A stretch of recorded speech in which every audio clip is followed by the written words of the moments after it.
we all have that one co-worker who's just a little bit strange, a bit of a loner with a gap in their resume that they never talk about. They are usually harmless, if a bit absent at the Christmas party. But when your co-workers suddenly start becoming mysteriously ill with a so-called virus, and only the tea boy is fit and healthy, it might be worth making your own cuppa for a while, particularly if that tea boy is Graham Young.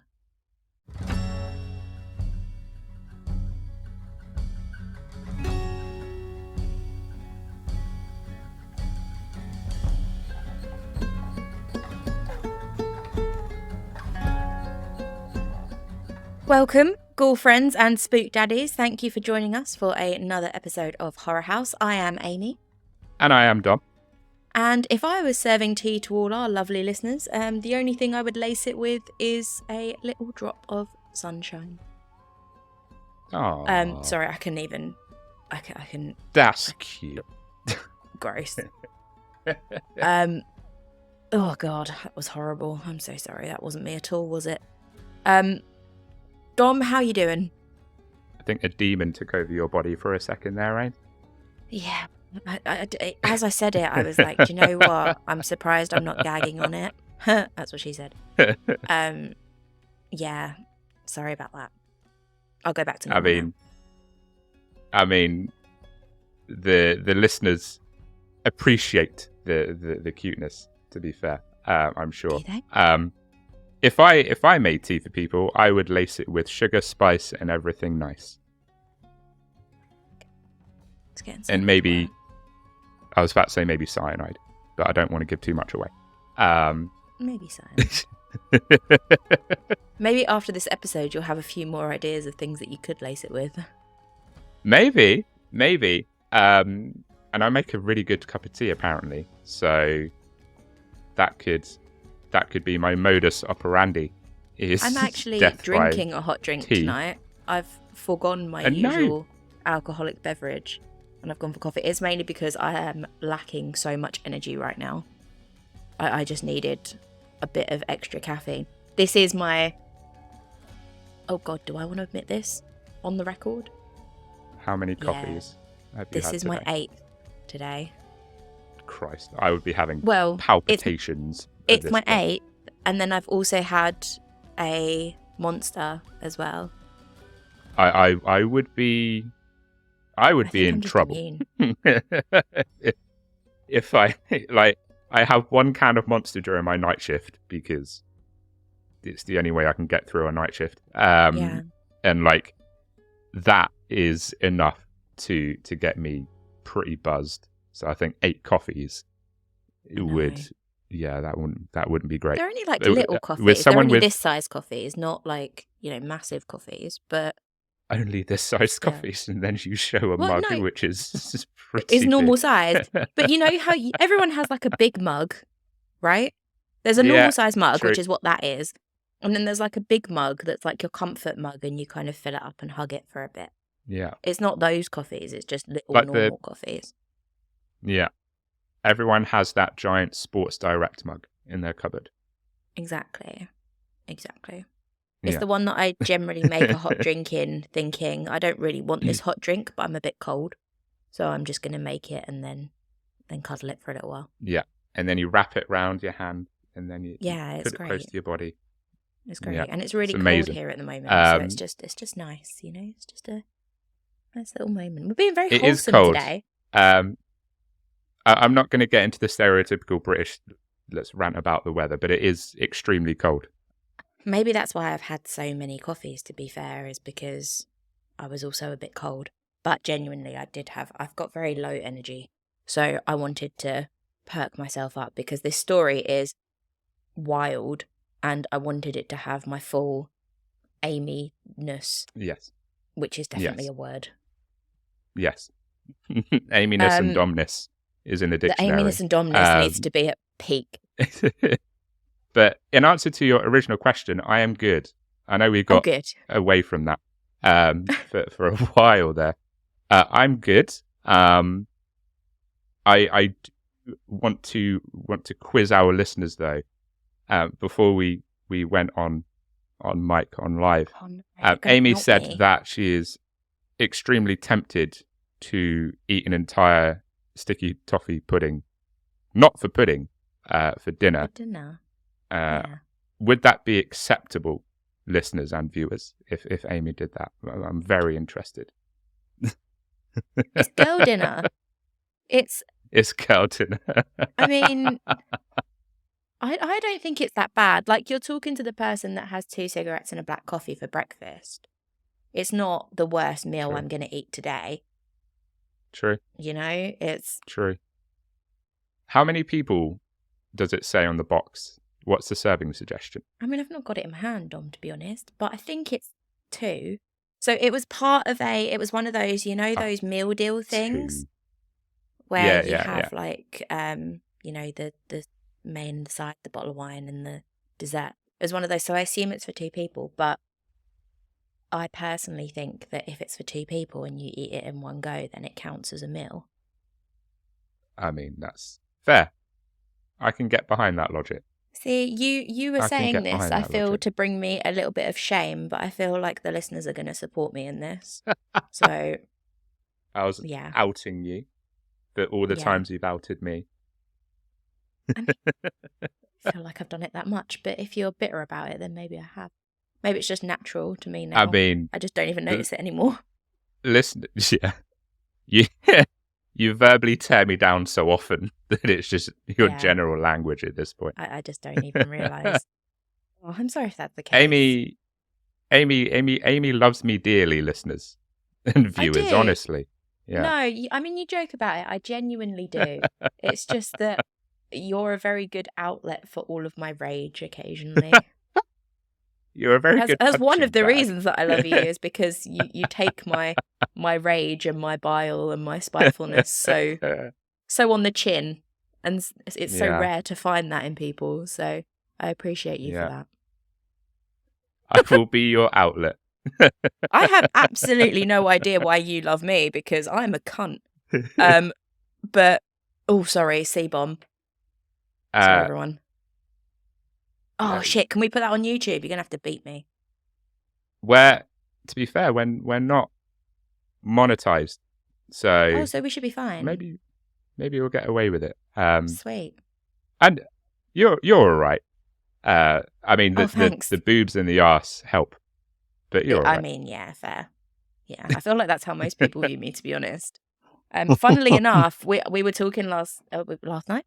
We were talking before we went on mic about my story on my personal Instagram, which is a bit different to what we do here. And someone sent me an anonymous message last night that just said, "You're all right, I suppose." I was like, wow, thank you. Wow. You felt the need to say that anonymously. Thanks. You really know. I would hope that's the sort of thing you could just tell me. Loved. Yeah, I was like, okay, cool. I mean, it was a surprisingly nice change from the stuff that I normally get sent. I was like, oh, okay, good. I'm all right. Sweet.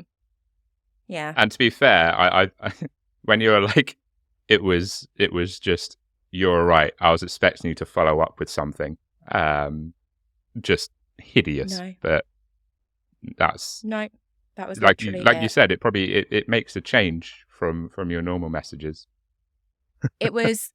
It was interesting because I had multiple messages last night. One of them said, I literally went from, I'd cut a bollock off to see your ass, to, you're all right, I suppose. Yeah. I was like, yeah, this is a very humbling experience. Yeah. They just had to be one that just, kept your ego in check in there. Yeah, someone had to just throw one in there and be like, we need to, Yeah, for sure. This bitch needs bringing down a peg or two. And I appreciate that. I do need that sometimes. So oh dear. Dom, have you heard of the Bovingdon poisonings or John Hadland Laboratories? I haven't. I had vaguely heard of it, only because John Hadland Laboratories, where a lot of this took place, is not too far from me. It's in Hertfordshire, and although I am technically an Essex girl, I do technically live in Hertfordshire, so it's just down the road, but I hadn't really done too much research into it. And then I stumbled upon a documentary, as one often does, on Amazon Prime, about the Bovingdon poisonings, and I was pretty drawn in and thought, do you know what? We haven't covered this on Horror House, so why not do this? Okay. Cool. Should we get going on the old story? Yes. The YouTube people are going to moan that we're droning on too much. Yeah, well, you know what, YouTube people? It's our podcast and we like having a little catch up at the start of it. So if you don't like it, please stay, but just skip. That's why we put chapters in. You don't have to listen to this bit if you don't want to. Yes. You can just skip straight to the story, and that is your prerogative, and we will not judge you for it. Yes. No, absolutely not. As long as you still subscribe, obviously. Yeah. And aren't offended by the C word, which I've already dropped in the first 12 minutes. Sorry about it. Cool. Dearie me. So, Graham Young was born on Sunday the 7th of September 1947 to Frederick and Bessie Young in Neasden, Middlesex. He also had an older sister called Winifred. Young's mother died of tuberculosis when he was 14 weeks old, and was subsequently sent to live with an uncle and aunt, while his sister was sent to live with their grandparents. Several years later, Young's father remarried, and the family were reunited. Well, obviously not the mother, that would have been difficult, but the new mother and the rest of the family were reunited. Young was fascinated from a very early age by poisons and their effects, and considered Victorian poisoner William Palmer, who I don't know if you've heard of, but he was a pretty famous Victorian poisoner, to be a personal hero. Young also read extensively about black magic, Adolf Hitler, and Nazi Germany, because if you're going to take some, reading topics, why not make them those? That's not concerning as a child. What a bunch of people! Like when people would be like to me, "Who's your hero, Dom?" and I'd be like, Kobe Bryant. Like he's pretty cool. Leonardo DiCaprio. I think he's an amazing actor. And then there's this guy. So Adolf Hitler is pretty fucking cool. The Third Reich is pretty dope. Nazis are cool. There was this poisoner in the Victorian era that was a bit of a legend. It's just like, oh, Graham. It's not really the heroes you admit, is it? Those are the ones you just maybe keep to yourself. It's like, I outed myself recently on a different podcast. Again, sorry, shout out to Tutjig. As being a fan of Jeffrey Dahmer, and I instantly regretted that. I was like, oh, you don't refer to yourself as a fan. You're not a fan. That's not a good thing to be. You can be interested in Jeffrey Dahmer, which I've said many times, on our podcast. I say that all the time. I'm a fan. Nope, start again. I'm interested. Now I'm just doing it. It's like Freudian slip. I'm very interested in him because he's, he's an interesting guy. But you can't call yourself a fan because that's the line, isn't it? And I've just done it twice in the space of the last 30 seconds. So in 1959, as he passed his 11 plus and went to grammar school, he started to read books on advanced toxicology. Again, interesting topic for a young. Excuse me. In 1961, Young acquired antimony, which I'm definitely going to say wrong at some point because apparently I've just got a massive problem with saying it. But antimony, it's a chemical, from a local chemist, signing the poisons register in the name of M.E. Evans. His knowledge of poisons and chemistry convinced the chemist that he was older than he appeared. At this time, I think he was just a teenager, maybe 14, so very young. Wow. Beginning in February that year, he began poisoning members of his family. First, his stepmother Molly, who suffered vomiting, diarrhea, and excruciating stomach pain, which she initially dismissed as bilious attacks, indigestion, gas, that sort of thing. Oh, okay. I was about to say, what the hell is that? Well, yeah, I think it's quite a like an old-fashioned way of describing it, but essentially it's just gas and stomach cramp. Yeah. If I You're just farting. well, next time I'm around you, I'll drink some normal dairy milk and you'll find out exactly what a bilious attack is. I appreciate the thought, but I'm good, I think. No? Oh, okay. I thought you'd be into it. Whatever, that's fine.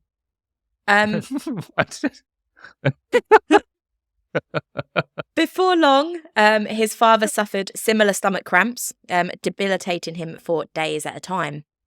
Soon after that, his sister became sick on a couple of occasions over the summer. Shortly afterwards, Young himself fell violently ill. It even seemed as if the mystery bug had spread beyond their household. A couple of Young's school friends had similarly been repeatedly absent from school, both suffering with similar symptoms. In November 1961, that same year, Young's sister was served a cup of tea by her brother one morning, but found its taste so sour she took only one mouthful before she threw it away. While on the train to work an hour later, she began to hallucinate and had to be helped out at the next station, and was eventually taken to hospital, where doctors came to the conclusion that she had somehow been exposed to the poisonous Atropa belladonna, which, if you aren't up on your Latin terms for plants, is deadly nightshade.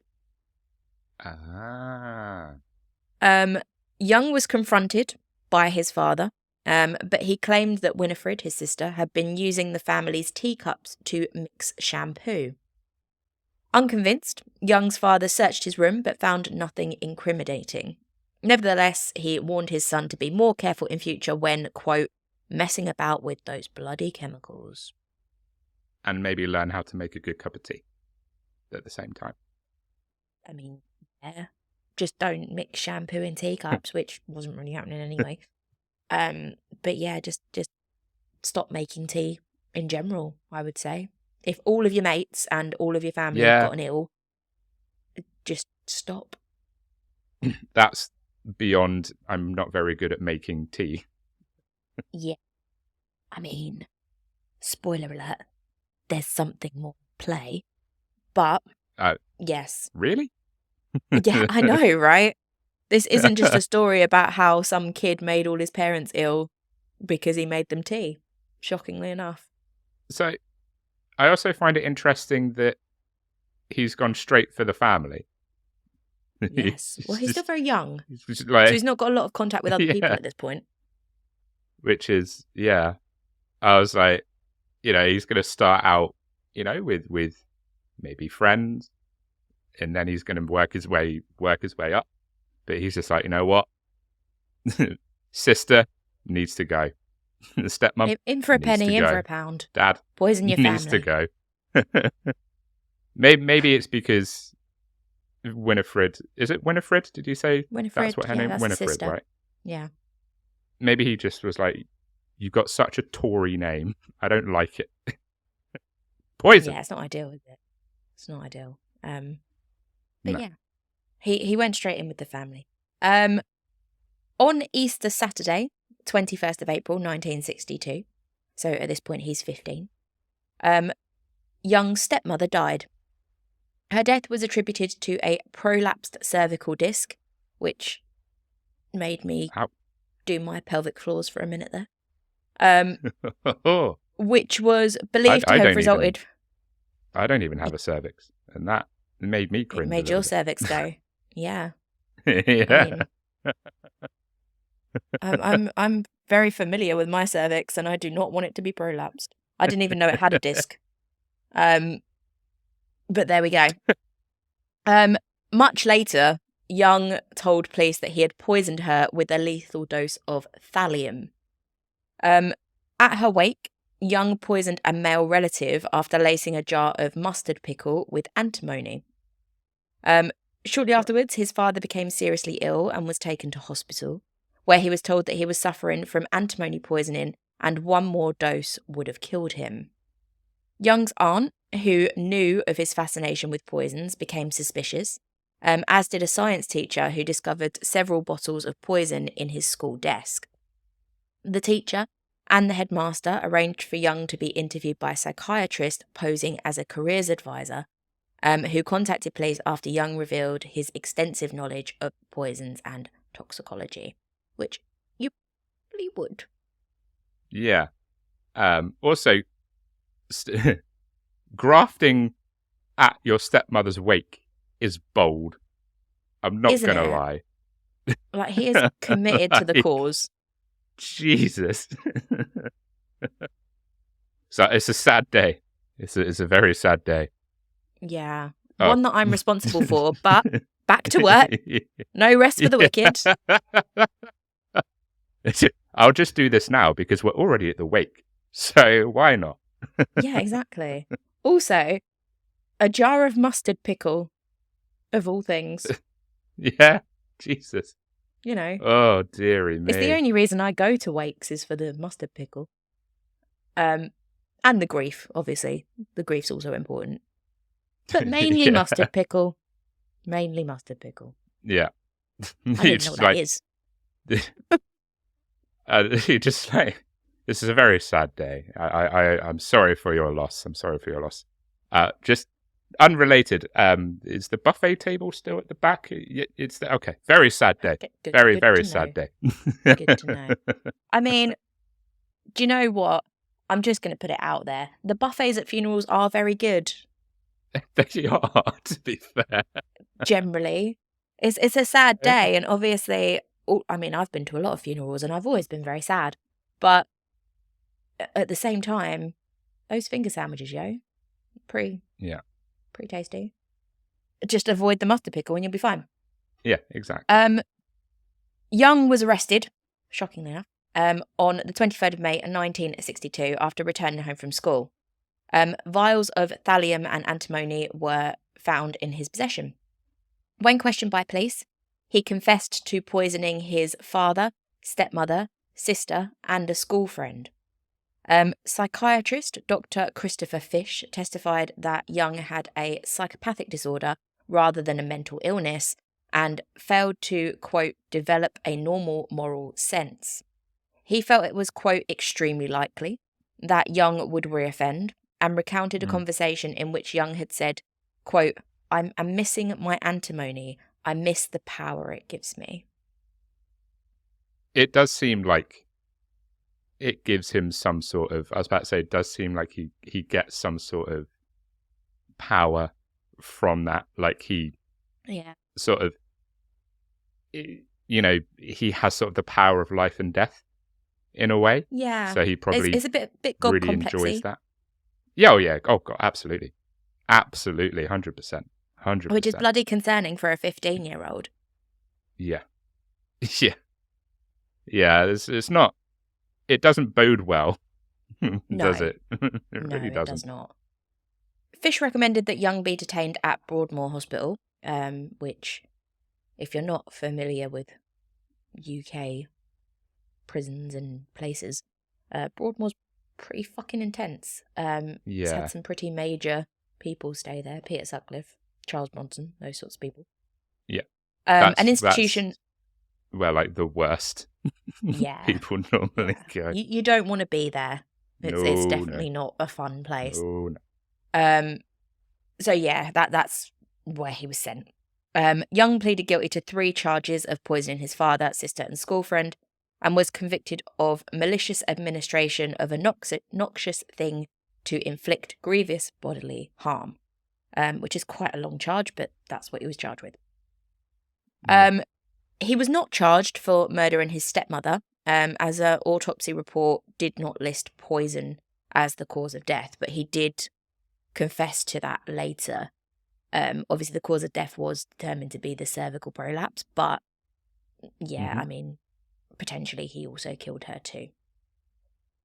The judge, Justice Melford Stevenson, ruled that Young was to be detained under Section 60 of the Mental Health Act at Broadmoor.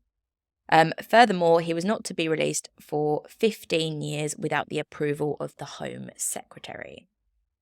Which is, it's again pretty intense for a 15-year-old kid. Yeah.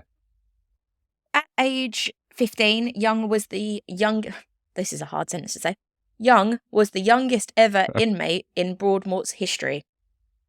Soon after his arrival, John Berridge, a fellow inmate, died of cyanide poisoning. Coinkydink? I think not. Wonder who was responsible for that.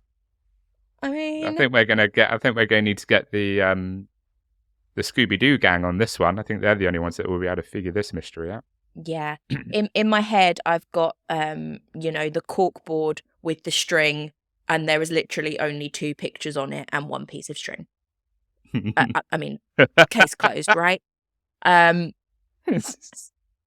you know that, like, someone, like, there'll be, like, this detective just staring at this board, like, cigarette in his mouth, just being like,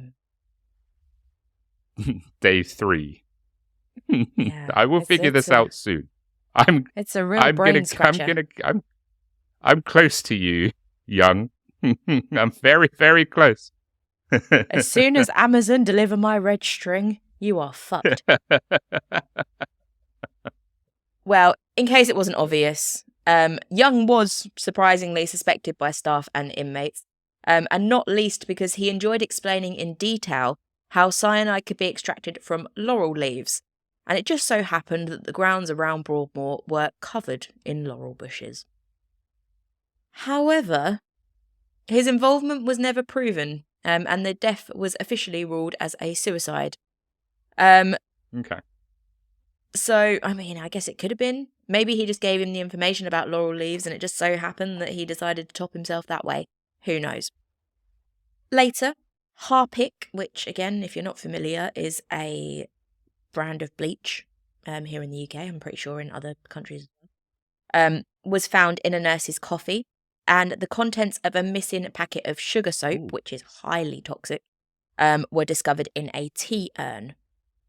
Young continued to read medical toxicology textbooks obtained from Broadmoor's library.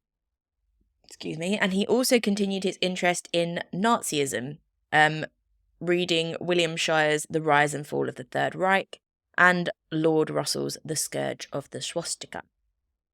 At one point, Young grew a toothbrush moustache and took to mimicking the speeches of Hitler, and listened to musical compositions by Richard Wagner, who had been one of Hitler's idols.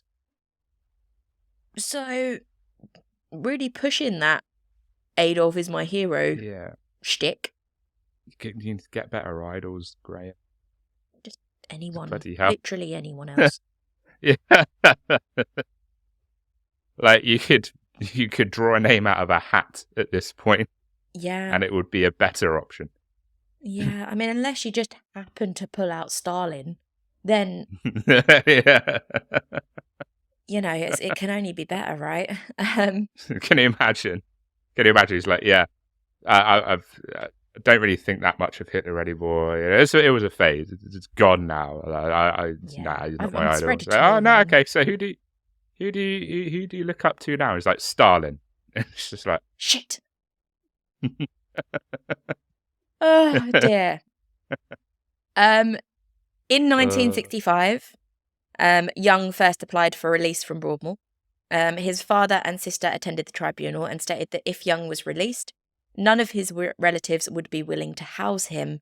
I wonder fucking why. His father also insisted that his son should, quote, never be released. Which I think is fair. Yeah. Really? This is quite true. Absolutely quite fine true. when you've been poisoned by your son. I love that. Okay, I can imagine, like, Young was probably like, oh no, they'll support me. They'll have my back. And then father and sister are just like, fuck you. Yeah, you can forget fuck, mate, stay because there's no chance you're living with us. Shockingly, Young's application was rejected.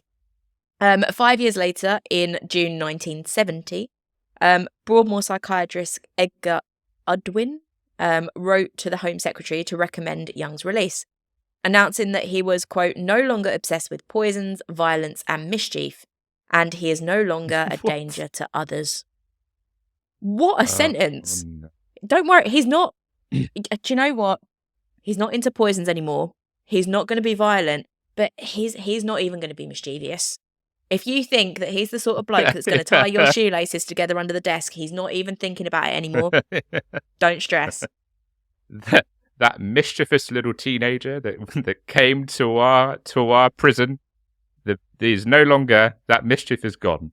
He is a fine young man.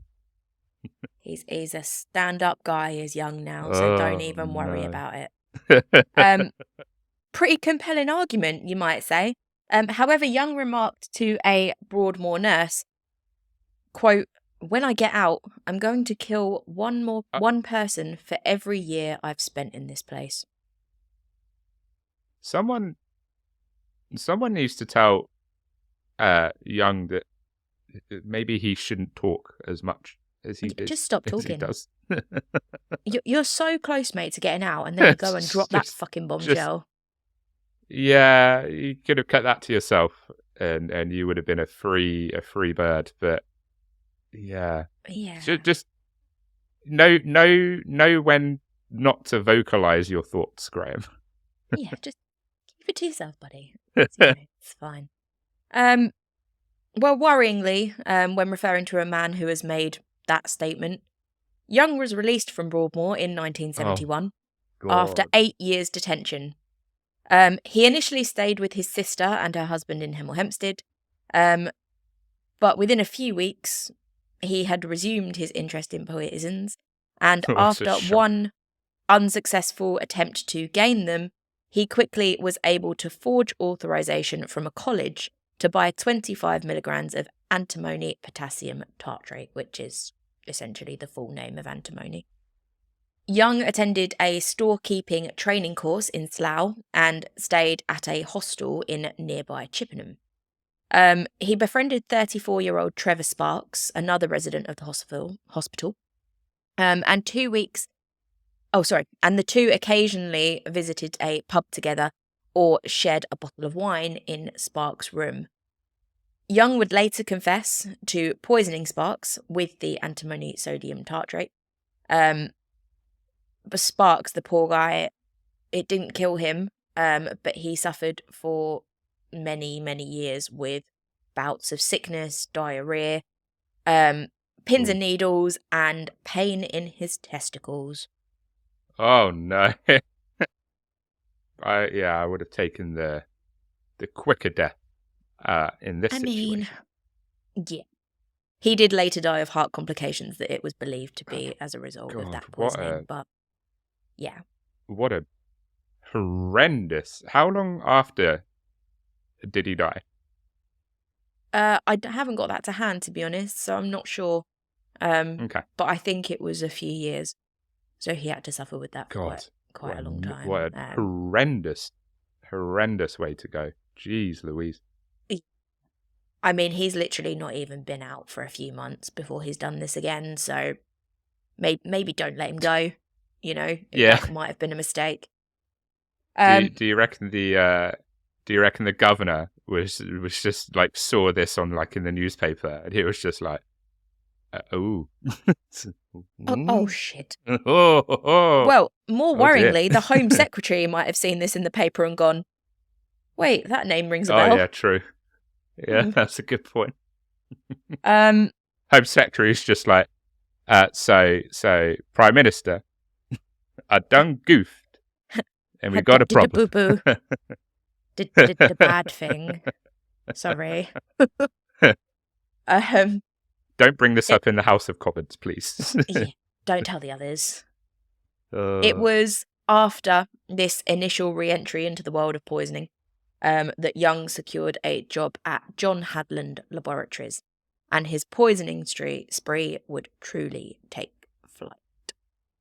So that's basically like a whole entire case before we'd even gotten to the break and the extent of his crimes. So I think that's a good place for us to just pause a moment before we dive in to the rest of what our old mate Graham Young has done. I agree. You think so, Dom? I agree. It sounds like that was a mere warm-up for Graham. That was testing and troubleshooting before he gets to to the real, big leagues. To the big leagues. Yeah. Absolutely. Well, in that case, grab a cuppa, maybe check what you put in it or what's been put in it before you drink it. And we'll see you back here in just a few.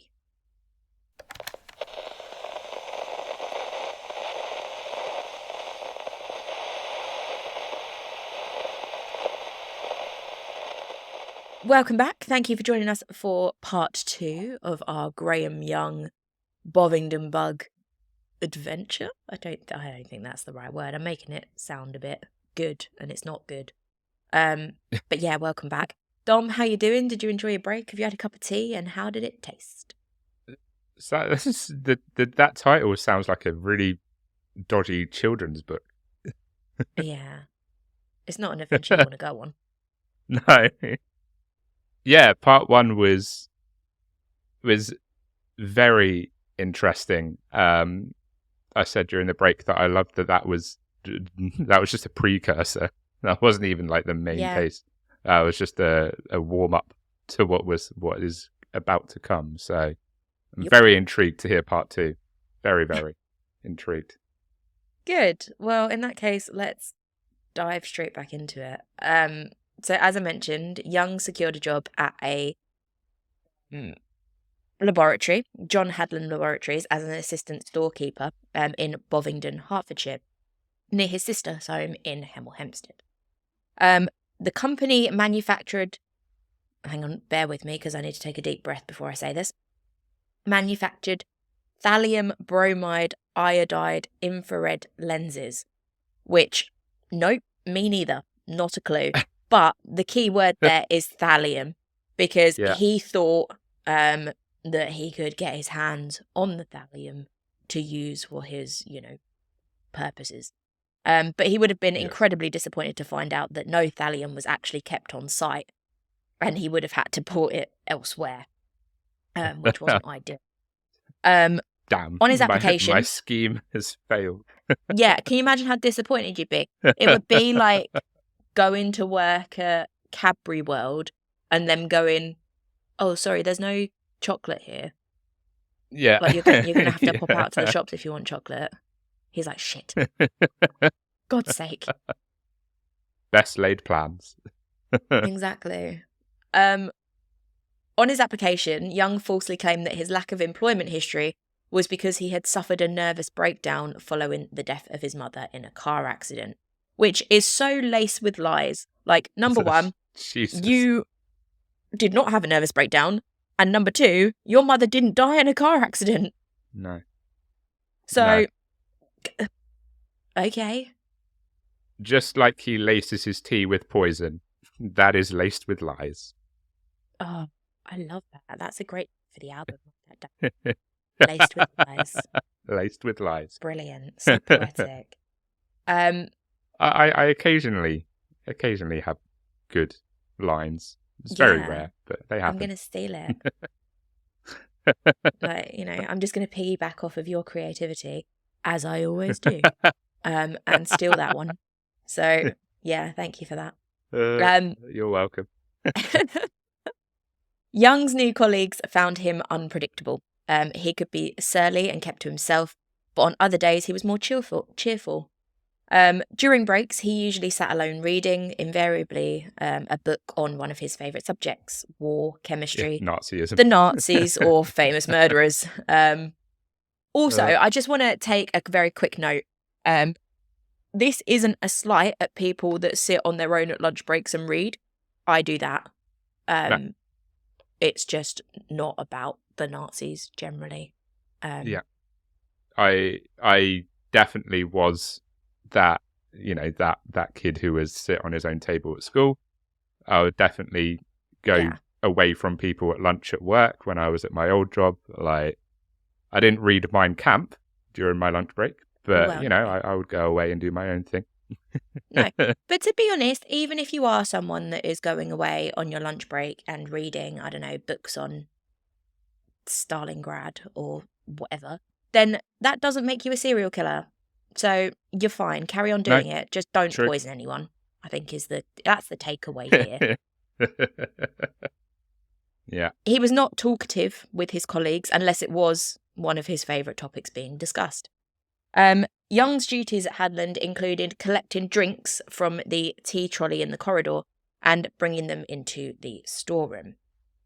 Each employee had their own mug, which made it a hell of a lot easier when he was selecting specific individuals for poisoning.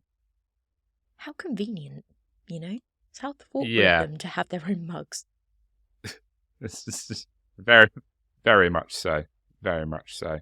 Yeah, really considerate victimizing. Absolutely not take my own mug into work. Just make your own tea. That's crazy. If there was ever a case for make your own tea, this is it. Yeah, very true. Very true. Soon after Young's arrival at Hadland, he started poisoning his co-workers, shockingly enough, focusing on his immediate colleagues in the storerooms. His modus operandi was to slip poison, usually antimony or thallium, into their tea or coffee. Victims would fall ill with symptoms that included vomiting, stomach pains, nausea, and diarrhea. Initially, the mysterious illness was assumed to be a virus and was nicknamed the Bovingdon bug. Other explanations put forward were contamination of the local water and radioactivity from a disused airfield nearby. So no one immediately, they had no reason to immediately think we're being poisoned. They just thought, okay, some sort of bug's going around, or we're mildly being exposed to radiation, which seems pretty extreme, but yeah, that's what they thought. Yeah, I mean, like you say, they wouldn't have any reason really to suspect Young at this point, would they? No, it's not your first thought. I mean, he's lied to get the job, so you don't know his history at this point. Yeah. And if you're not doing anything different in your day-to-day, you wouldn't necessarily think, oh, okay, someone's poisoning me, because what reason have they got? Yeah. He's got no motive to poison these people, so I just don't think it would have been your first thing. No. Young's first victim in Bovingdon was 59-year-old Bob Eggle, a storeroom manager at Hadland and Young's immediate superior. Excuse me. Eggle, who was a veteran of the Dunkirk evacuation, was often asked by Young about his wartime experiences, shockingly, considering how into the war he was. Yeah. Eggle began to fall ill in June 1971, weeks after Young's arrival at the company, taking several days off work with diarrhea and severe stomach pains. Eggle's health improved after a week-long holiday, but on his return, Young put a lethal dose of thallium in his afternoon tea. His condition deteriorated rapidly from this point, consisting of intense back pain and numbness in his fingers and feet. Eggle was transferred to the intensive care unit at St Albans City Hospital, where paralysis set in, and Eggle finally died on the 7th of July 1971. Ooh. Somewhat horrifically, ironically, Young was chosen to accompany the managing director, Godfrey Foster, to Eggle's funeral as a representative of the department Eggle had managed. Foster recalled Young remarking how sad it was that, quote, Bob should have come through the terrors of Dunkirk only to fall victim to some strange virus. Oh, no. What a douche. Wow. What a dick. Yeah. Holy hell. This man survived Dunkirk. Oh my God, he should have got through this. All right, Graham. Yeah, I wonder why he didn't. Yeah. Do you know what? He didn't try and kill anyone else at the funeral, did he? Because he likes killing at funerals. I saw recently, and this, I'm not trying to make light of this man's death. You know, I'm sorry, it was tragic. He died way too young. Poor Bob. But I saw a meme recently, and it was, you know, when they just quote something, and it said, me at my boss's funeral, leaning over the coffin, and it said, quote, who's thinking outside the box now, Bob? And I saw that. I've seen that before. just after I outlined this episode and just thought, oh God, that's not good. That's a terrible timing. That's a terrible coincidence. But yeah, that's like kind of the sort of thing I can imagine Graham Young saying to the boss that he's just killed with poison. Absolutely. Absolutely. He probably leant over and was like, survived Dunkirk, huh? Didn't survive me though, did you? I've seen a few meme templates like that. Like, I always see one that's like a sort of like retail job meme, and it's like when your boss shows up at your funeral and like leans over your casket and he's like, "You're still coming into work today, right?" That always tickles me. Oh God, we've all had a boss like that. It's so relatable. Yeah, or like, it's like, we're understaffed. Could you help us out? During Eggle's absences, Young targeted his assistant Ron Hewitt, poisoning his tea with antimony again. Hewitt had already accepted a job offer at another company, and was working his notice. Young was hired to replace him, hence, why they met, essentially. After leaving the company, he suffered no further symptoms. I wonder why. Shocker, right? As a result of Eagle's death and Hewitt's departure, Young was promoted to head storeman for a probationary period.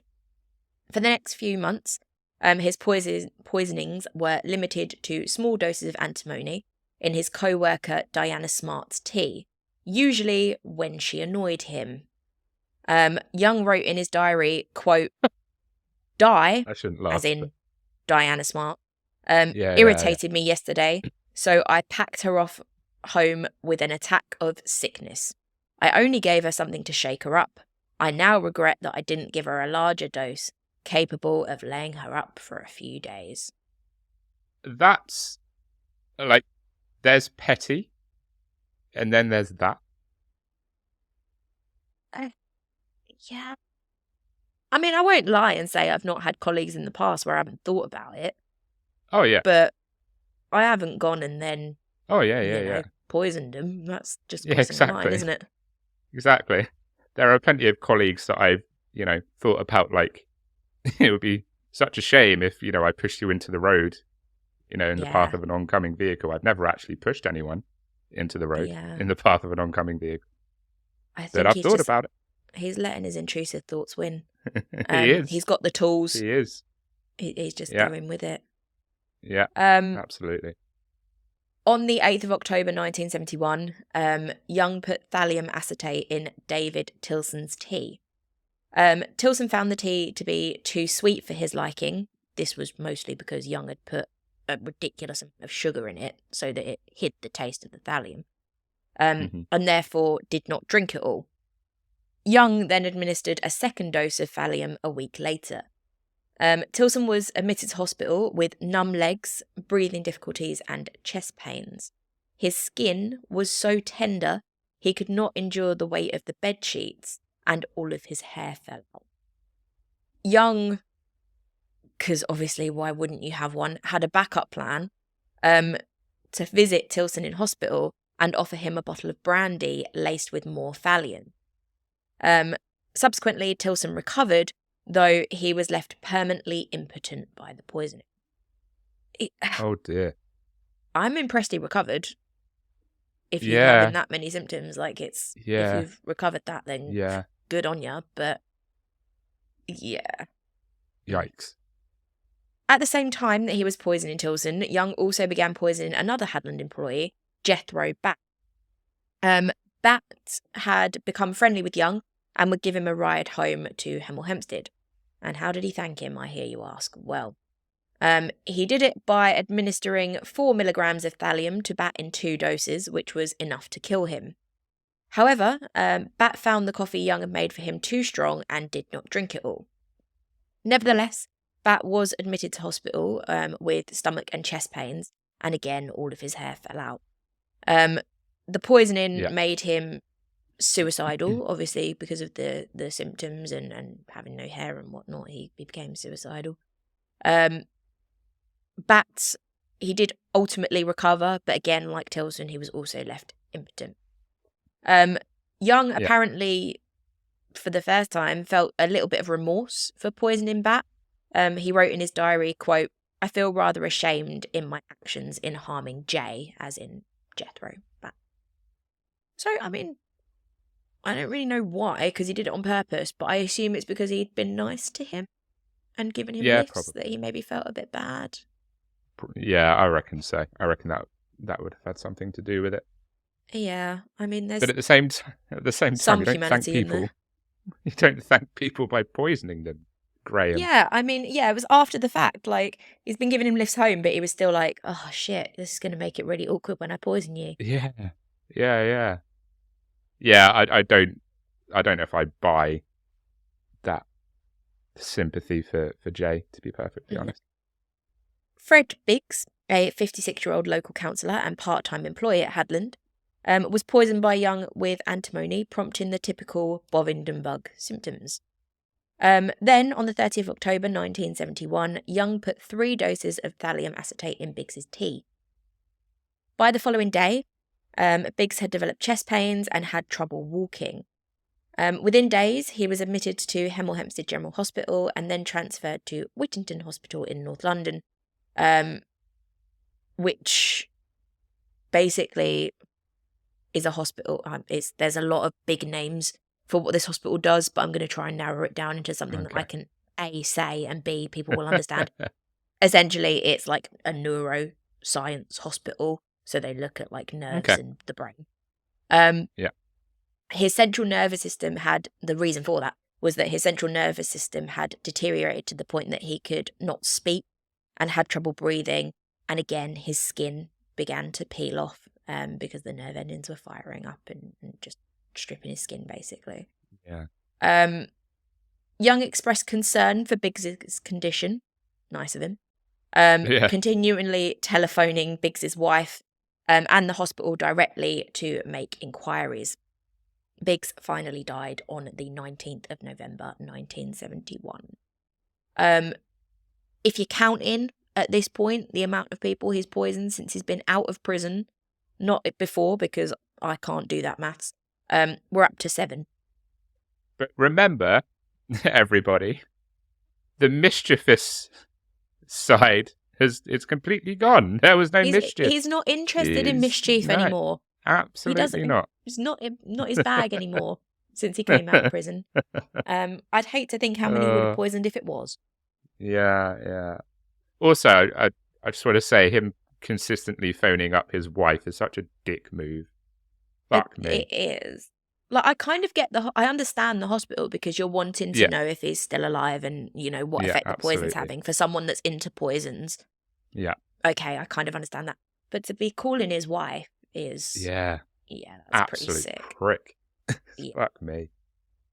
The management at Hadland became so concerned about the mysterious sickness that they initiated an investigation.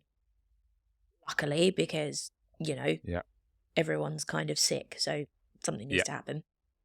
Meanwhile, some of Young's co-workers began to have suspicions about him. Diana Smart, who he'd made sick a few times, noticed that Young was never affected by the bug and suggested that he might be a carrier of the virus, which is what they thought it was at the time. And Philip Doggett, another employee, informed the management of Young's unhealthy interest in poisons. Intrigued by the young storeman who seemed knowledgeable about medicine, Anderson, who was the company's sort of in-house medical person, sought out Young after the meeting and quizzed him further on his, fascination with poison. Yeah. And he quickly discovered that Young had a deep knowledge of toxicology, poisons, their effects, their doses, which prompted John Hadland, as in John Hadland Laboratories, the owner, the big boss, to contact the police. The investigating officers noticed that the onset of the, quote, Bovingdon bug, which was what it was known as at the time, coincided with Young's arrival at the company, and the background check, which should have been done before he started, thumbs up to you too, Dom, thank you for that. That was weird. I didn't even put my thumbs up. I don't know why that happened. The background check that should have happened at the start revealed that he had poisoning convictions in the past. So obviously, alarm bells are ringing. Yeah. Let's maybe, do something about this bloke. Look into that. Yeah. Yeah, it might be an idea at that point. Yes. Young was arrested at the home of his uncle in Sheerness, Kent on the 20th of November 1971. Nothing incriminating was found on his person, so, he had the opportunity to deny any wrongdoing. But as he was being led away, his aunt overheard him ask the officers, quote, "Which one is it you're doing me for?" Man, stop talking, Graham. Stop talking! Just stop saying things. What a stupid fucking thing to say.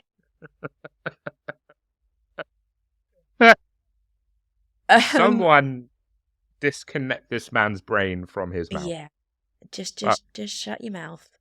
I mean, obviously we wanted him to get caught, obviously, but that's stupid. That's a fucking dumb thing to say. Like it's great that he's dumb enough to not know when to not vocalize his thoughts. Obviously for him that's not good. For us it's amazing because but for him, if you're a criminal, just shut up. Know when to shut up. Yeah. Know when to don't need to brag. Yeah, exactly. Excuse me. Bless you. Thank you. Yeah, so I mean, I think they might have had suspicions if they hadn't already up until that point. When police searched his bedsit, they discovered a large stash of bottles containing poisons, including 434 milligrams of thallium. To give you a note on how much it is, it takes 4 milligrams of thallium to kill a man. Jeez. So a fair bit. Damn. And 32 milligrams of antimony. Again, I think it takes about 3 milligrams to kill someone. So the latter is about 200 times a lethal dose that he just had sitting around in his bedsit. Other poisons in his man was well stocked. Absolutely. With his poisons. Absolutely. He was not going to run short anytime soon. Other poisons in his possession included atropine, ancontinine, and digitalis. Fun fact about digitalis, which I haven't written down, and don't be concerned that I know this. It's what the poison is that's present in foxgloves. If you've seen those plants, that's where that poison comes from. That's why you shouldn't eat foxgloves or have them in your house. Well, you can have them in your house, just don't eat them. Anyway, this is a tangent. His lodgings were also covered in Nazi paraphernalia. Great. Including swastikas, which is really hard to say when you've got a lisp, so please give me some credit for it. And photos of Nazi figures. You're doing amazing, sweetie. Oh, God, don't. Do you know what? I wrote this outline, and as I was writing it down, I was thinking, I've got to say swastikas multiple times. And I also have problems with the thuz. The thuz is really hard. So thallium is a real fucking nightmare. So I've had to practice quite a lot today before I did this. So, yes, I'm giving myself a pat on the back, and I think I deserve it. Yes, you're killing it. I love it as well because I've mentioned my lisp a couple of times on episodes, and I've had comments from people, and they're like, "I didn't know you had a lisp." I'm like, "Yes, thank you. I work really fucking hard to hide it, so thank you." But yeah, when I'm having to say swastikas multiple times, it gets a bit difficult. But yeah, he had a lot of those knocking about. Yeah. Police also discovered a detailed diary that Young had kept, which we've quoted from a little bit already, noting the doses he had administered, their effects, and whether he was going to allow each person to live or die. Young confessed quite quickly to poisoning Eggle, Biggs, Bat, Tilson and Trevor Sparks, who was the guy that he initially lived with before he got the job, and said that he deliberately used different poisons in order to confuse doctors. He also boasted of having committed the, quote, perfect murder by killing his stepmother, Molly Young, who, again, he wasn't charged with the initial time. This was the point that he actually admitted that. He spent 20 minutes explaining to the officers the effects that thallium has on the human body. When asked why he had poisoned people who were his friends and colleagues, Young responded, quote, I suppose I ceased to see them as people. At least a part of me had. They were simply guinea pigs. Yeah, that sounds pretty on brand.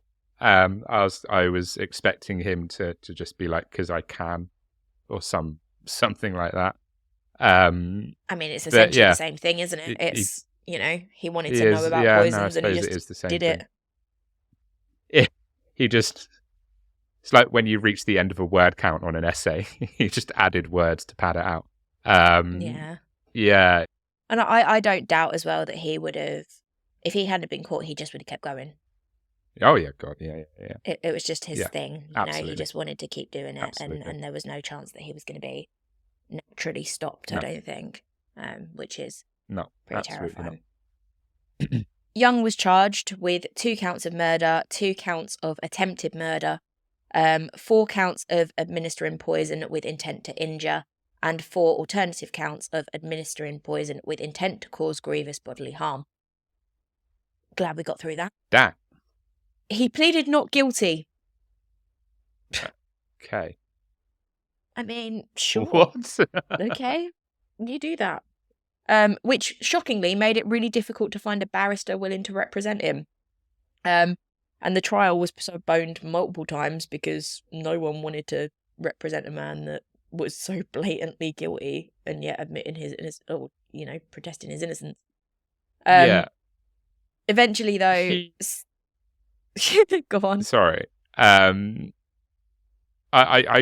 kind of dumbfounded that he pled not guilty. He's someone that would, to me, would have straight up just been like, yeah, I'm guilty. I did it all, and was just unashamedly being like, yeah, this was me. This is all me. I think you've kind of tripped yourself up as well if you've said, oh, which one? Which one is it that I'm being arrested for? Yeah, you've basically fucked yourself there, mate. So that was a bit dumb. I love that. Like he's not known when to shut up. This whole time, he's not known when to shut up. This whole time, his mouth is he's just let it run, and it's got him. And now he's like, yeah, I didn't do any of it. I'm not guilty. What are you talking about? Yeah, that's wild.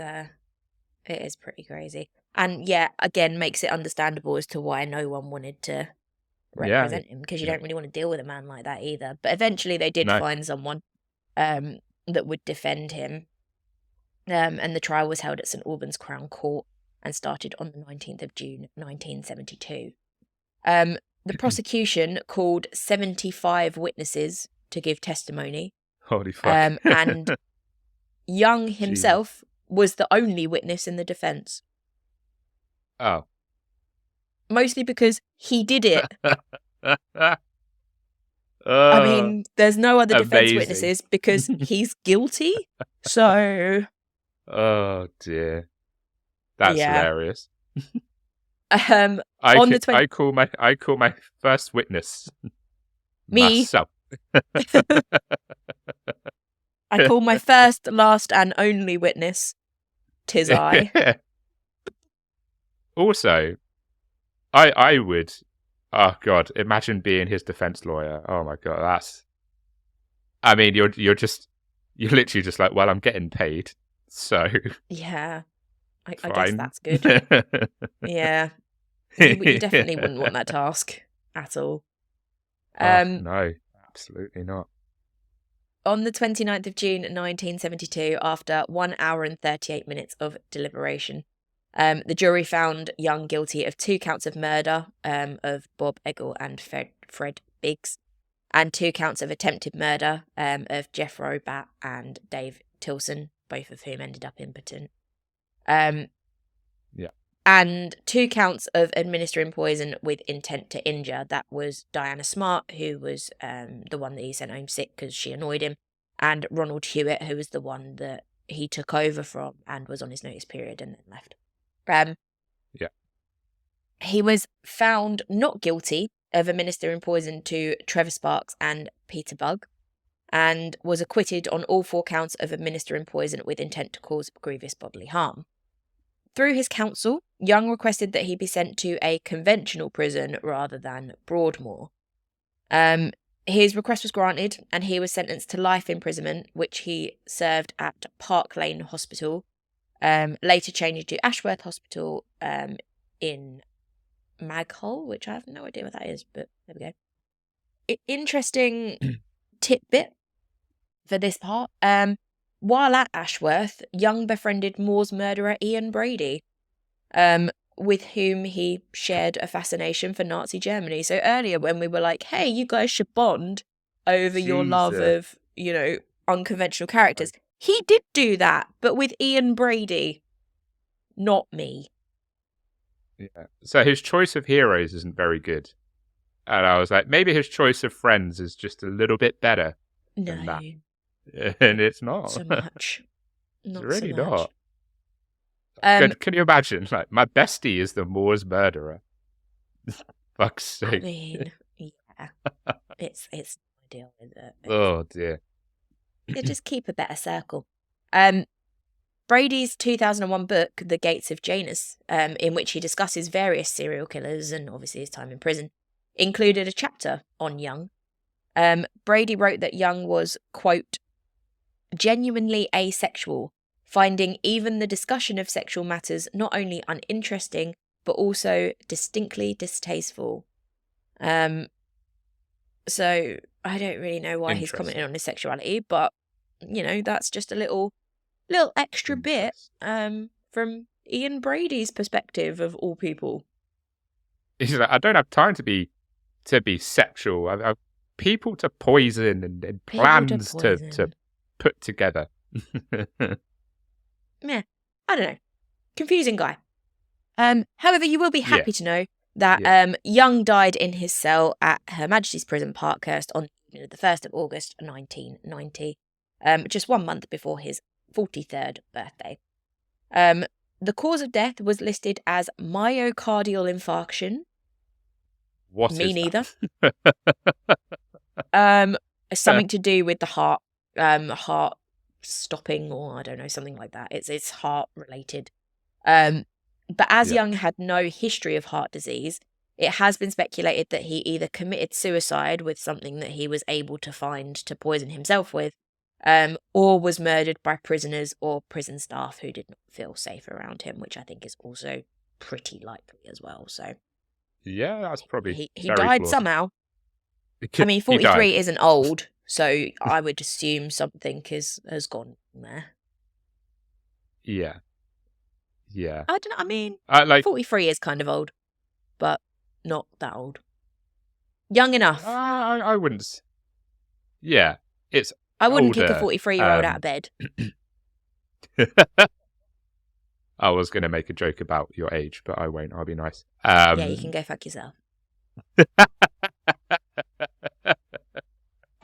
Also, I'm not 43, so fuck you. Yeah, I know, but the age gap between 43.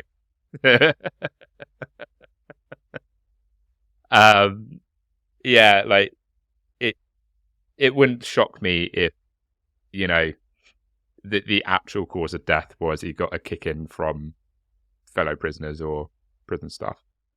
Well, no one's going to feel safe around him, are they? Particularly when he's been in prison before and potentially, all right, granted it wasn't proved, but potentially he's still managed to poison someone. You would still be a little bit on edge. So it's in everyone's interest, I think, to maybe get rid of someone like that. Or maybe he did just top himself. That's also an option. Yeah, maybe. That is the story of Graham Young and the Bovingdon poisonings. What do you think, Dom? I know it's not one you've heard of before. How do you feel about it? You feeling good about your next cup of tea at work? I mean, to be fair, like I work night shifts in a boarding house, so literally I make my tea. No one else makes it. So if I'm lacing my own tea, then that's an issue. Then we've got another talk to have, maybe off mic. yeah, exactly. Principal was like, "Yeah, Dom, we need to talk. Are you good? Are you all right?" No, that was very interesting. I was going to say I was very entertained. The case, I was very entertained by the case. This guy is an absolute prick, and like just full on dirtbag for so many reasons, like calling a guy's wife while he's in hospital, not knowing when to shut his mouth, like just an absolute dirtbag. But very, very, very fascinating case, and one that I've not heard of. And we talked about it in the break. It's not very often that you have cases of male killers, male serial killers, male murderers, whatever, that use poisoning as their sort of method. That seems like it's very much a female killer MO, is using poisonings, and you know, it seems like males are very much more sort of violence and, you know, strength, rather than, you know, poisonings as a method. So that was one of the reasons that I mentioned it being so different to last week's episode, because obviously last week you had young females who did something very, very violent, whereas this one you've got a young male who did something that, granted, it's still, you know, heinous, but it's not like outwardly violent, like it's sneaky. So it's quite the quite the contrast. Oh, definitely. So yeah, it was a very interesting case, and I very much enjoyed it. And thank you for regaling us with that this week, Amy. You're more than welcome. We made it. We all made it through my lisping and my mispronunciations. You smashed it. Thanks. I don't like the fact that you used the term smashed, because I can't say that either. You're killing it. Thank you. That's not very good either. No, you're doing fine. amazing, sweetie. You're doing good. Keep going. Cool. In that case, Dom, see us out. Yes, gladly. Thank you again for listening this week. We hope you enjoyed this episode. As for next week's episode will be a collaboration episode. We recorded, is it a few weeks ago now?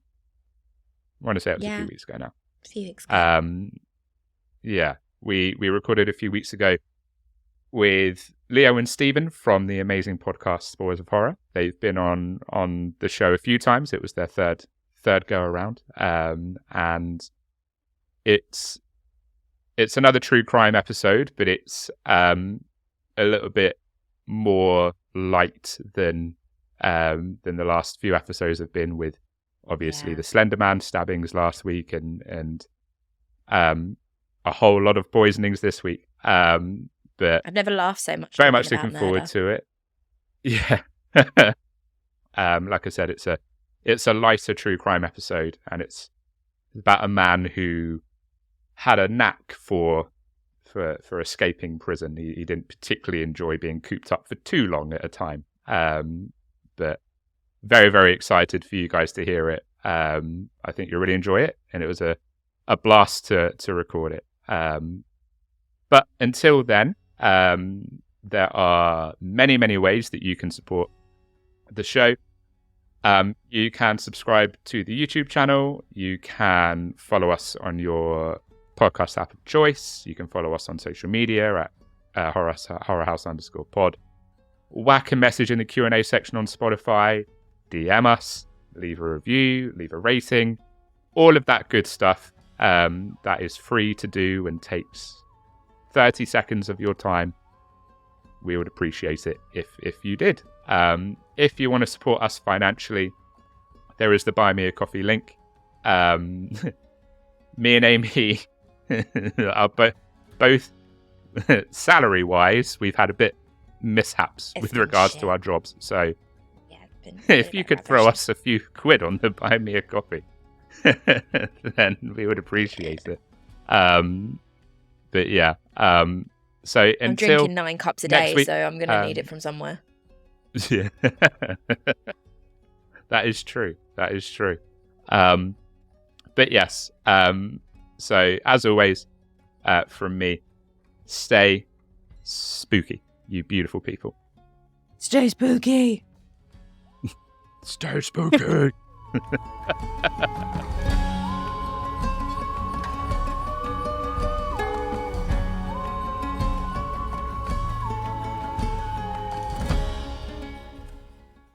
What a guy. What a guy. What a guy. I really fancy a cup of tea. I mean, I make a really good tea. And I wouldn't even lace it with anything. I'm not accepting it from anyone else, I'm afraid. Oh, a Dom tea is a damn good tea, though. You're missing out. Just saying.